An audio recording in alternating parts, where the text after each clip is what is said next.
అందరికీ నమస్కారం. ప్రమాదంలో తెలంగాణ అస్తిత్వం అనే అంశం మీద ఈరోజు జరుగుతున్నటువంటి రౌండ్ టేబుల్ సమావేశానికి అధ్యక్షత వహిస్తున్నటువంటి సోదరులు దేశాయి కరుణాకర్ రెడ్డి గారు, ఈ కార్యక్రమంలో పాల్గొంటున్నటువంటి అందరికీ పేరు పేరున నమస్కారం. ముందుగా ఈరోజు సందర్భం కూడా తెలంగాణ జర్నలిస్ట్ మిత్రుడు కె వెంకటరామరెడ్డి కేవీఆర్ ఈ ఆంధ్ర పోలీసులు అక్రమంగా దౌర్జన్యంగా తీసుకుపోయి చిత్రహింసలు పెట్టి ఇబ్బంది పెట్టడానికి వ్యతిరేకంగా ఒక సందర్భంలో మాట్లాడుకుంటున్నాం. ఆ సంఘటనని సంఘటనగా మాత్రమే కాదు చూడాల్సింది, దాని వెనుక ఒక వ్యవస్థ ఉన్నది. ఆ వ్యవస్థ వెనక ఒక ఫిలాసఫీ ఉన్నది. ఆ ఫిలాసఫీ, ఆ వ్యవస్థకు వ్యతిరేకంగా ఇవాళ మనమందరం సమావేశం కావడం అవసరం. దాన్ని రాజకీయాలకు అతీతంగా తెలంగాణ అస్తిత్వమే ఏకైక ఎజెండాగా తిప్పికొట్టాల్సినటువంటి సందర్భము మళ్ళొక్కసారి మనల్ని అయితే గుర్తు చేసిందని నేను బలంగా ఈ తెలంగాణ సమాజానికి రాజకీయాలకు అతీతంగా నేను చెప్పదలుచుకున్నాను. ఎందుకు అంటే ఈ సంఘటనని మనం రెండు అంశాలుగా చూడాలి. ఒకటి పత్రిక స్వేచ్ఛ మీద దాడి, రెండవది తెలంగాణ అస్తిత్వాన్ని దాడి చేయటము, అస్తిత్వాన్ని అంగీకరించలేకపోవటము, అస్తిత్వాన్ని ఇంకా ఏం చేయాలంటే వాళ్ళు చేయాలనేటువంటి ఒక ప్రయత్నం. ఈ రెండు కోణాల్లో మనం చూస్తేనే ఈ సమస్య అర్థమవుతుంది. దీన్ని మనం తెలంగాణ పౌర సమాజాన్ని సమీకరించగలుగుతాం, మనం ఇంకింత ముందుకు పోగలుగుతాం. ఎందుకు అంటే చాలా నేను నిర్మోహమాటంగా స్పష్టంగా చెప్తున్నాను. ఇక పత్రికా స్వేచ్ఛ అన్నది మనకు తెలుసు.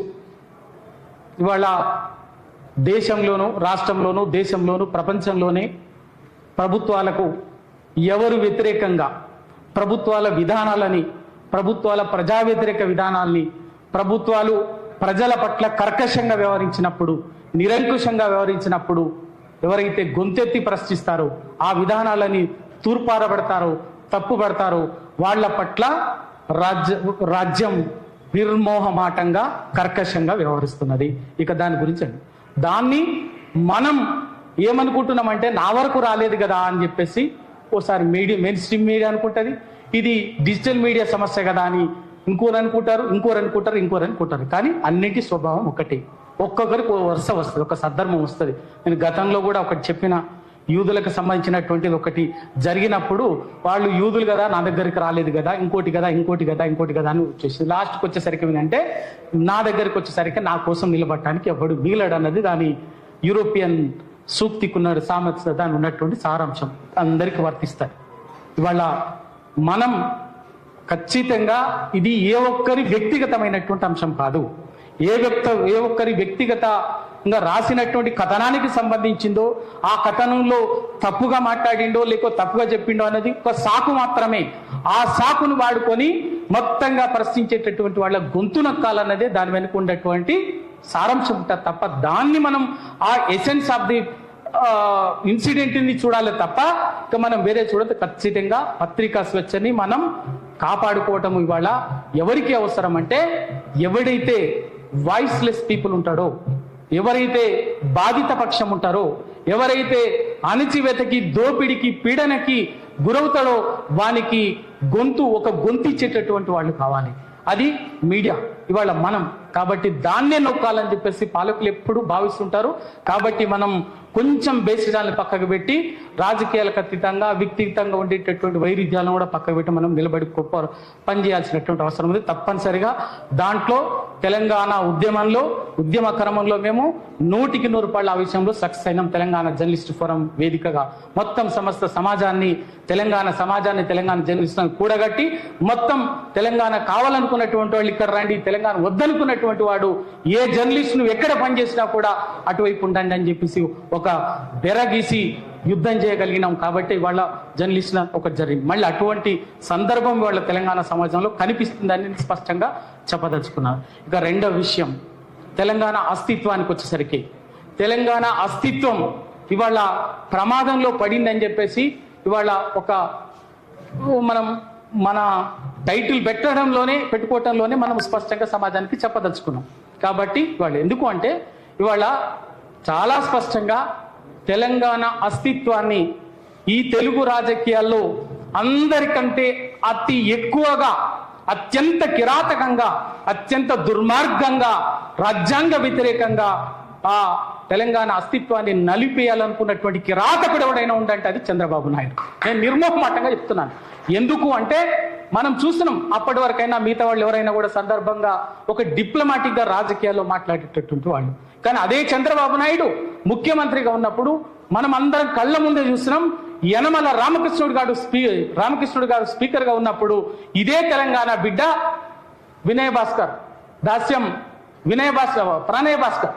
ప్రణయ్ భాస్కర్ తెలంగాణ వెనుకబాటు ప్రాంతాలకు సంబంధించినటువంటి చర్చ వచ్చినప్పుడు తెలంగాణ అని పేరు వస్తే తెలంగాణ అనే మాటనే మాట్లాడొద్దు, అసెంబ్లీలా వెనకబడిన ప్రాంతాలు ఉచ్చని మాట్లాడాలి, ప్రస్తావించాలని చెప్పేసి తెలంగాణ పదాన్నే నిషేధించినటువంటి దుర్మార్గుడు చంద్రబాబు నాయుడు. రెండవది, ఇంకంతకంటే ఎక్కువగా తెలంగాణ గడ్డ మీద ఈ తెలంగాణ సమాజానికి ఉన్నటువంటి బోలతనం, ప్రశ్నించే తత్వం, తిరుగుబాటు తత్వం, ధిక్కార లక్షణం ఇయాలటిది కాదు, ఈ మట్టిలో ఉన్నటువంటిది వందల వేల సంవత్సరాల చరిత్ర చెప్తున్నది. అందుకే ఈ తెలంగాణలో ప్రపంచంలో ఏ సామాజిక సమస్య వచ్చినా, ఎవరికి కష్టం వచ్చినా తెలంగాణకు స్పందించే స్వభావం ఉన్నది, ప్రశ్నించే లక్షణం ఉన్నది.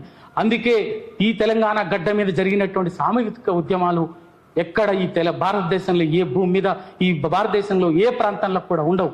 అందులో నుంచి పుట్టింది ఒకటి బలమైన ఉద్యమం, ఇవాళ నక్సల్బరీ ఉద్యమం. ఆ నక్సల్బరీ ఉద్యమం ఇక్కడ వచ్చిన సందర్భంలో దానికి తెలంగాణ ఒక కోణంలో ఉన్నటువంటి అవన్నీ చేస్తే ప్రతి అవసరం వచ్చినప్పుడల్లా చంద్రబాబు నాయుడు తెలంగాణ కోసం గొంతెత్తినటువంటి గద్దర్ని 5 తూటాలు పెంచినటువంటి దుర్మార్గుడు చంద్రబాబు నాయుడు. అదే గద్దర్ గారు అంతకుముందు ప్రజల కోసం, ఆయన రాజకీయ విశ్వాసాల కోసం నక్సల్ ఉద్యమం కోసం పనిచేసినప్పుడు ఎన్నడూ ఆ తూటాలు పేలలే ఆయన మీద. ఎప్పుడైతే తెలంగాణ ఎజెండా ఎత్తి వరంగల్లో ప్రజాస్వామిక తెలంగాణని, భువనగిరిలో ప్రజాస్వామిక తెలంగాణని గొంతెత్తి మాట్లాడటం మొదలుపెట్టిండో, మాట్లాడిన వెంటనే 5 తూటాలు ఆయన మీద పేల్చిండు. ఒక గద్దరన్నతో ఆగలే. అదే తెలంగాణ కోసం గొంతెత్తినటువంటి బెల్లి లలితక్కని 16 ముక్కలు చేసినటువంటి కిరాతకుడు చంద్రబాబు నాయుడు. అదే తొర్రూరు ఐలయ్యను తెలంగాణ కోసం గొంతెత్తినటువంటి, తెలంగాణ సాంస్కృతిక సమాఖ్యగా ఉన్నటువంటి తొర్రూరు ఐలయ్యని పద్మాక్షి గుట్టల ఎన్కౌంటర్లలో కాల్చి తప్పినటువంటి నీచుడు చంద్రబాబు నాయుడు. ఇట్లా చెప్పుకుంటా పోతే ఒక్కటి కాదు ఎన్నో సంఘటనలు. ఆఖరికి మారోజు వీరన్న కూడా అప్పటి వరకు ఆయన విద్యార్థి నాయకుడిగా, విప్లవోద్యమంలో గొప్ప నాయకుడిగా ఉన్నప్పుడు కూడా ఆయన రాలి. ఎప్పుడైతే తెలంగాణ మహాసభని పెట్టి తెలంగాణ కోసం ఆయన సూర్యాపేటలో ఒక పెద్ద ఎత్తున సభని నిర్వహించి తెలంగాణని ఒక జమిలీ ఉద్యమంగా నడిపించడం మొదలుపెట్టిండో, ఆ రోజు మారోజు వీరన్నని తీసుకుపోయి బోటకం ఎన్కౌంటర్లో, కరీంనగర్లో బోటకం ఎన్కౌంటర్లో కాల్చి చంపిండు. అంటే ఎందుకు చెప్తున్నానంటే తెలంగాణ అస్తిత్వం కోసం, తెలంగాణ హక్కుల కోసం, తెలంగాణ వనరులు తెలంగాణకే దక్కాలి అనేటటువంటి నినాదాన్ని ఒక విధానంగా మాట్లాడినటువంటి వాళ్ళందరినీ కూడా అత్యంత కిరాతకంగా, కర్కశంగా వ్యవహరించినటువంటి వాడు చంద్రబాబు నాయుడు. వాళ్ళ ఆ తర్వాత ఎప్పుడైతే మారోజు వీరన్నతోటి అయిపోతుంది, ఉద్యమం చచ్చిపోతుంది అనుకున్నది, ఆగిపోతుంది, ఆపేసినాం, అందరిని చంపేసినాం, భయపెట్టించినాం, బెదరగొట్టినాం అని చెప్పింది. కానీ చంద్రబాబు నాయుడు కాదు. చంద్రబాబు నాయుడు ఆయన జేజమ్మలకు కూడా తెలియనటువంటి విషయం ఏంటంటే ఈ తెలంగాణ గడ్డలో, ఈ తెలంగాణ మట్టిలోనే ధిక్కారము, తిరగబడే తత్వం ఉన్నది. ఎవడైతే భరించేంత కాలం భరించలేని స్థితి వచ్చిందంటే వాడి ఎంత శక్తివంతుడైనా తీర్చి తంతే కిలోమీటర్ల పాతాళానికి తొక్కుతామని చెప్పేసి ఇవాళ చంద్రబాబు నాయుడుకు అనుభవంలో తెలిసినా కూడా ఇవాళ బుద్ధి మార్చుకోలే చంద్రబాబు నాయుడు. మళ్ళీ తెలంగాణ మీద అదే కుట్రలను కొనసాగిస్తున్నాడు. ఎందుకు అంటే ఆయన కానీ, ఆయన చుట్టూన్నటువంటి వర్గాలు కానీ హైదరాబాదును కేంద్రంగా చేసుకొని, హైదరాబాదును స్థావరంగా చేసుకొని తెలంగాణలో ఉన్నటువంటి సహజ వనరులని, తెలంగాణలో ఉన్నటువంటి సంపదని నిట్ట నిలువున దోచుకుని వ్యాపార సామ్రాజ్యాన్ని నిర్మించుకున్నటువంటి వాళ్ళు ఇవాళ హైదరాబాద్ లో వందలు వేలున్నాయి. ఆ సామ్రాజ్యాలు కోటలు బీటలు వాతాయి అన్నటువంటి భయంతో ఎప్పటికప్పుడు ఇక్కడ తన శిఖండ్లను పెంచి పోషిస్తాడు, తన శకున్లను పోషిస్తుంటాడు, తన గుంట నక్కల్ని పోషిస్తుంటాడు, తన రాబందులను పెంచి పోషిస్తుంటాడు. తెలంగాణలో అంతిమంగా ఇవాళ లాస్ట్కి చివరికి ఏంటంటే ఇవాళ ఇది ఏ రూపంలో తెలంగాణ కోసం మాట్లాడినా, ఏ రూపంలో తెలంగాణ హక్కుల కోసం నిలబడినా కూడా వాళ్ళని నామరూపాలు లేకుండా చేయాలనేటువంటి ఒక ప్రయత్నం చంద్రబాబు నాయుడు ఆయన చుట్టూ ఉన్నటువంటి మనుషులు. దురదృష్టవశాత్తు ఏంటంటే మనకు ప్రజల కోసం నిలబడాల్సినటువంటి వాళ్ళు, బాధితుల పక్షాన నిలబడాల్సినటువంటి మీడియా వ్యవస్థలు కూడా వాళ్ళ వంత పాడటము అన్నది వాళ్ళ దౌర్భాగ్యమైనటువంటి విషయం. వాళ్ళ మీడియా, మెయిన్ స్ట్రీమ్ మీడియా కూడా ఇవాళ ఒక బాధ్యతను విస్మరించి, ఒక భారత రాజ్యాంగం ఇచ్చినటువంటి ఒక గొప్ప వెసులుబాటుని, గొప్ప అవకాశాన్ని విస్మరించి కేవలం తమ స్వార్థ ప్రయోజనాల కోసం, తమ వర్గ ప్రయోజనాల కోసం ఇవాళ మీడియా హక్కులని బలి పెట్టడము ఇవాళ మనం చాలా సాధారణంగా చూస్తున్నటువంటి విషయం. కానీ ఇవాళ అందరూ గ్రహించాల్సింది ఏంటంటే ఇవాళ ఏదో ఒకరిని భయపెట్టిస్తే ఇంకా 100 మంది భయపడతారు, 10 మందిని భయపెట్టిస్తే మొత్తం సమాజమే వణికిపోతుంది అని చెప్పేసి ఇంకా భ్రమల్లో ఉన్నారు.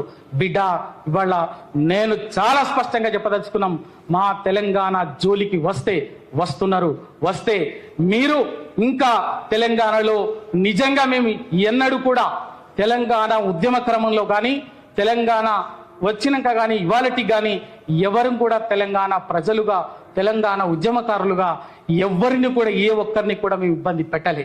హైదరాబాద్లో తెలంగాణకు ఉన్నటువంటి ఒక గంగా జమున తెహజీబ్ అనే ఒక గొప్ప సామరస్య జీవన సంస్కృతి కారణంగా ఇవాళ మేము అందరూ బతకాలి, అందరూ ఉండాలని కోరుకున్నాం. మా తెలంగాణ అస్తిత్వం మాకుంటూ, మా తెలంగాణ ఆత్మగౌరవం, మా స్వీయ పరిపాలనలో అందరూ మంచిగానే ఉండాలని చెప్పేసి కోరుకొని మిమ్మల్ని కూడా మేము గౌరవంగానే ఎక్కడ కూడా ఇబ్బంది పెట్టకుండా చేస్తున్నాం.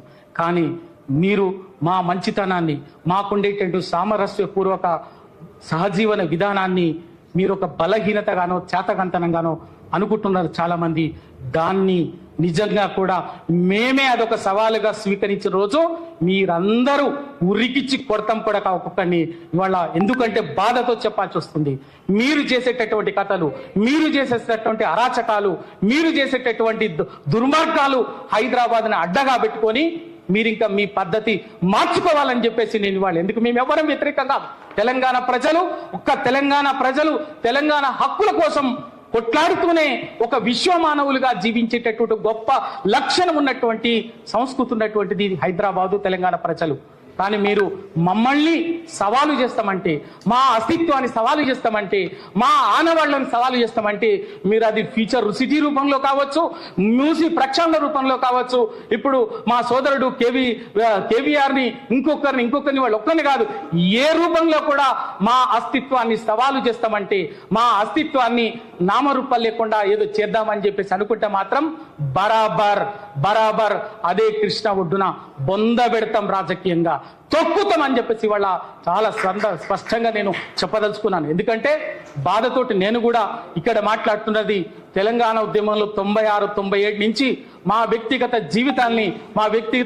జీవితాన్ని అన్నిటిని వదిలిపెట్టి తెలంగాణే సాధికారకంగా బతకాలి, తెలంగాణ సమాజం ఈ దేశంలో ఒక సమున్నతంగా నిలబడాలని చెప్పేసి అందరం పనిచేసినటువంటి వాళ్ళం.